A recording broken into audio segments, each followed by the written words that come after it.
pense souvent aujourd'hui que le problème, c'est qu'il ne pleut plus assez. Alors oui, c'est la réalité, les sécheresses estivales, elles vont devenir une habitude et on n'a pas vraiment le choix. Mais par contre, le vrai problème, c'est que quand il pleut, l'eau, elle disparaît beaucoup trop vite. Pendant des siècles, nos paysages, c'était des véritables éponges.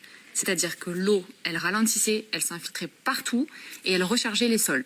Mais petit à petit, on a simplifié nos paysages, on a supprimé les haies, on a drainé les zones humides, on a surlabouré les sols agricoles et donc on a créé cette fameuse croûte de battance qui est totalement imperméable quand il y a des fortes pluies. Bref, nos sols, ils n'arrivent plus à infiltrer l'eau et ce phénomène, il est aussi vrai en ville qu'à la campagne. Le résultat, c'est quoi? L'eau de pluie, elle file directement vers les rivières et encore quand elle ne provoque pas d'inondation. L'enjeu aujourd'hui, c'est de réapprendre à mieux conserver l'eau qui tombe. Et pour ça, il existe une solution qui est capable de redonner au sol leur rôle d'éponge naturelle. Spoiler, ce n'est pas les méga-bassines, mais c'est les techniques qu'on peut appeler d'hydrologie régénérative. Ça agit en effet sur 3 leviers différents. Déjà l'eau, qu'on va essayer de mieux stocker lorsqu'il y a des épisodes de pluie, donc grâce à la création de mares, la plantation de cultures le long des lignes de niveau, la création de baissières pour pouvoir mieux répartir l'eau quand il pleut. Mais c'est également le sol. Donc pour retrouver un sol qui retient l'eau, il faut d'abord le nourrir. On va y apporter de la matière organique comme du compost, du broyat, et ça va créer le fameux humus, qui est donc une terre hyper fertile qui aide le sol à stocker l'eau et à ralentir son écoulement.